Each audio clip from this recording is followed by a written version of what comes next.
গাজীপুরের ব্যাগের ভিতর মিলল যুবকের টুকরো করা মরদেহ। সময় নিউজ 24 ডেস্ক। গাজীপুরের টঙ্গীতে একটি ব্যাগ থেকে এক ব্যক্তির খণ্ডিত মরদেহ উদ্ধার করা হয়েছে। নিহত ব্যক্তির পরিচয় জানা যায়নি, তবে তার বয়স আনুমানিক ৩৫ বছর।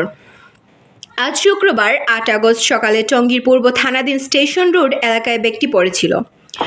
পুলিশ ও স্থানীয়রা জানান, স্থানীয়রা স্টেশন রোড এলাকায় সকালে একটি ব্যাগ পড়ে থাকতে দেখেন।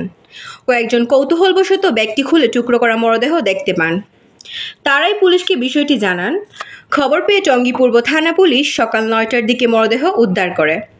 পুলিশ ধারণা করছে, রাতের কোনো এক সময় দুর্বৃত্তরা ওই ব্যক্তিকে হত্যা করে মরদেহটিকে টুকরো করে পরে সেগুলো ব্যাগে ভরে টঙ্গীর ওই স্থানে ফেলে রেখে পালিয়ে যায়। টঙ্গী পূর্ব থানায় ওসি ফরিদুল ইসলাম বলেন, নিহত ব্যক্তির পরিচয় জানার চেষ্টা করা হচ্ছে। দুর্বৃত্তরা তাকে হত্যা করে বেশ কয়েক টুকরো করে ওই ব্যাগের মধ্যে ভরে ফেলে পালিয়ে গেছে।